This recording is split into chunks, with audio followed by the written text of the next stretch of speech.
Good day, everybody. Welcome to No Risk, No Farm. My name is Leo Risk, and today we are sitting here by the fire, as you can see, and Nala is joining us. Yeah, she is such a good dog, always around me when she's off the leash, and yeah, that's cool. Hey, while I'm sitting here by the fire, I thought to share some of my most important tools I use here on the farm. And I'm not talking about machines and vehicles or so, just tools or things I use very often. I thought to share that because, yeah, it might be helpful for you as well, and maybe you can confirm that you also use those things most, or maybe for you it's different. How I came up with this list, or it's not really a list, but with these things, is I just went over the year and tried to figure out which things are used most, like what do I touch on a daily basis, or depending on the season, what do I use most, right? So that's how I came up with this little list. The first thing on the list has quite a funny story behind it. My family was always complaining that when I'm going out in the boonies, that I'm unreachable for them because I don't take my phone with me. So I got for my birthday a couple of radios, and now I always take one along as soon as I leave the yard and to go into the fields or into the woods. These are actually quite have quite a wide range, and so far I was always able to reach somebody at home when I needed help or some communication was needed or something like that. Sometimes I needed help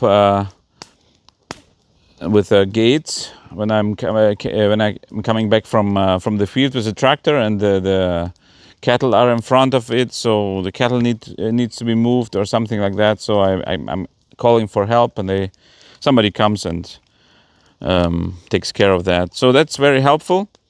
I appreciate the gift, and yeah, I'm using it very often.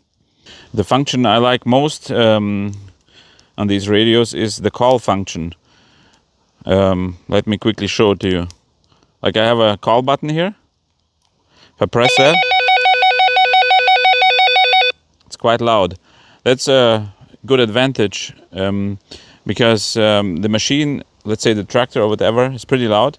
And sometimes in the past, even when I had my phone with me, I couldn't hear it. So this one is really noticeable. I like that quite a lot.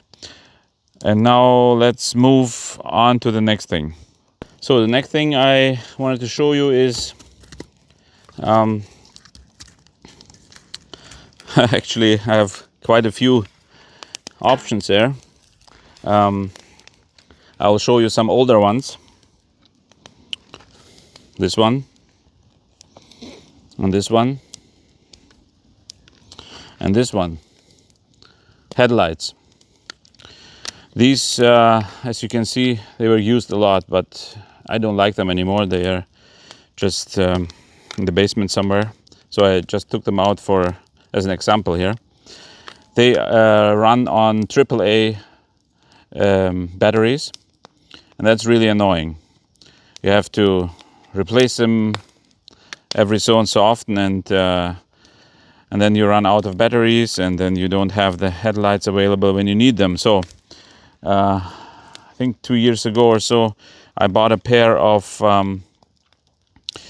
these rechargeable headlights, and as you can see, they are used quite a lot here on the farm.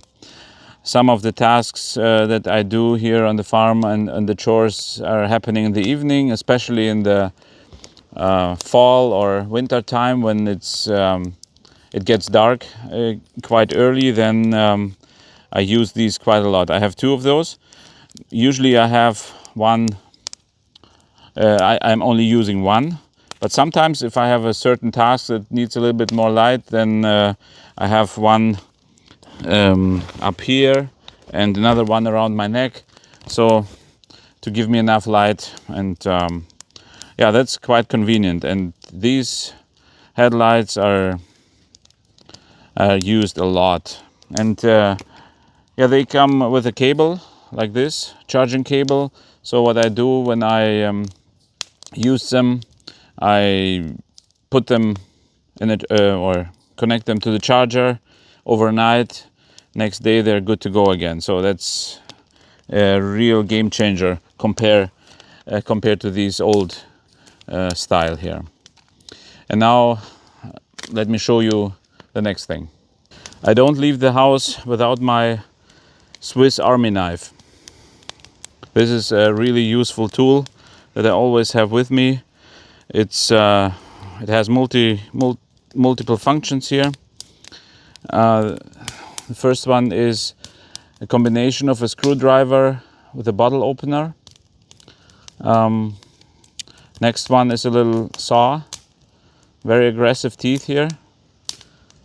Then I have a can opener, also with a little notch here, not sure what that is for, and a corkscrew. And the most important part is the blade, of course. And the detail I like about this knife is that the blade stays in place, so it's always firm. Like even if you cut yeah, like really hard and have to use the knife like under force, the blade always stays in place. It never collapses unless you want it to. Here is the little cross button.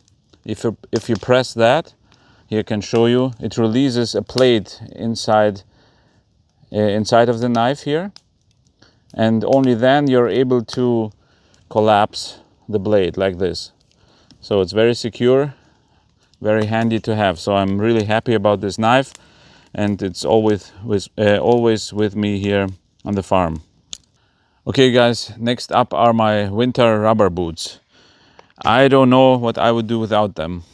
I mean, we here up in Canada, we have 3 to 4, sometimes up to 5 month like cold season, and mud season, like in the springtime especially.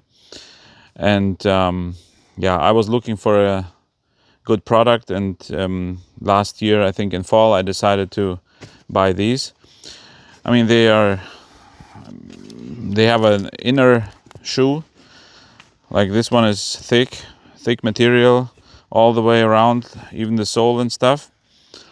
It's rated up to minus 40 degrees Celsius. And then you have the outer rubber boot, which is a solid boot, and yeah, very, very helpful here on the farm. What I like when I picked them, it was very important to me that I can slip in and out without a big hassle, you know. So I don't like to take up minutes to get into the boot and out of the boot, right? So that's why I figured, okay, I need something big on top so that I can slip in, and when I'm done, just take them off and done, right? So that works pretty well. I don't have to do anything, like that's all, you know. It's a big opening on top, and the inner boot stays in place nicely. Even yeah, if you like pull out your foot or so, and then everything stays in place. Usually every other day, or at least once a week, I take out the inner boot and just have it dry somewhere, so it's nice and cozy inside. Very good product. I like it, and I use it a lot, especially in the winter time. All right, next up is my grease gun. You guys, I didn't think I would use it as much, but everything on the farm needs some grease, right? The tractor, the hay bind, the baler, trailers, whatever. So each machine needs some attention from this apparatus here. And when I bought it, I was so disappointed after a while because I did it wrong. When changing the grease, I always unscrewed the top, the back portion here, and there is a spring inside, and I had to retract it with this lever here. And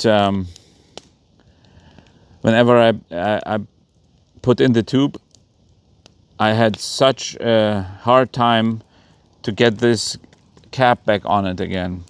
So I thought, man, is this a stupid design? Who invented this machine? I was really disappointed. And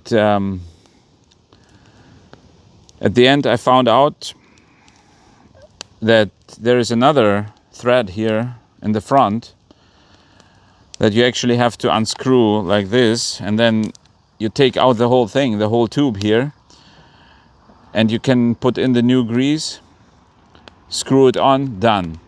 Very clean, very nice. So, but as always, we don't read instructions, right? We try to figure it out by ourselves. Sometimes we have to learn it the hard way. There is a German saying, kaum macht man's richtig, funktioniert's.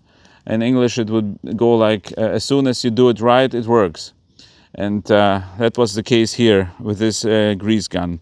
I'm very happy with it. It works perfectly now that I figured it out. And the hose is long enough to reach basically all greasing points on all my machines. So it's very nice. It even has a little light here in the front. It's not working right now, but yeah, there is a light in the front, so in case I have some tight spots in the machine somewhere. Yeah, very good, very nice machine. Very happy with it now.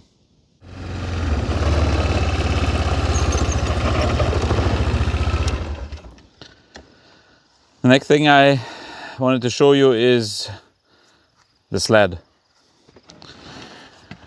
That's such a versatile tool or accessory or thing on the farm. I didn't think it would be as much used. I use it for all kinds of stuff, like for example, bringing food from the storage to the barn. I mean, that is one purpose I use it for. Or bringing firewood to the fire pit, or bringing grass to the chickens, whatever. So I use it a lot. And of course, there's also a fun factor to it, right?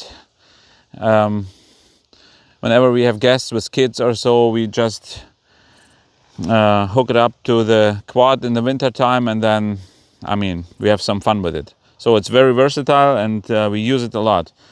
So, and now let me show the last thing I prepared for today.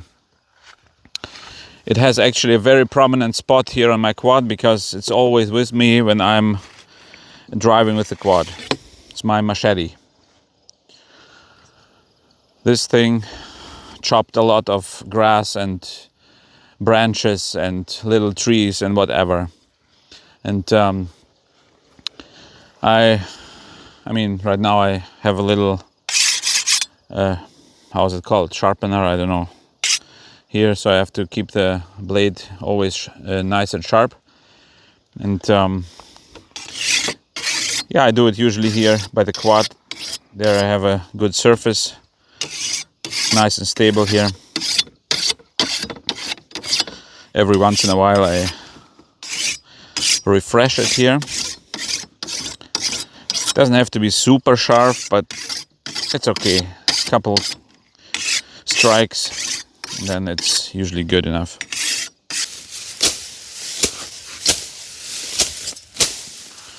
Yeah, I will bring some grass to the chickens here. They like it when I bring them some grass every day a little bit, and I think they enjoy it actually.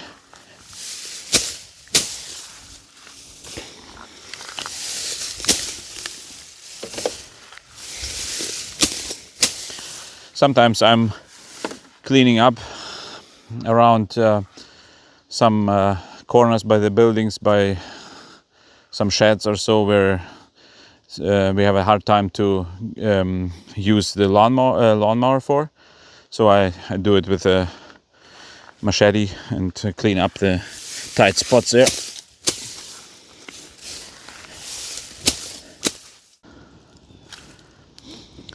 Yeah, that was my little list for today. I enjoyed the time here by the fire with you, and enjoyed sharing these little details. If you love content like this, and you would like to see more content around the farm and how we build here the farm, then please like and subscribe, and I would love to see you next time. God bless.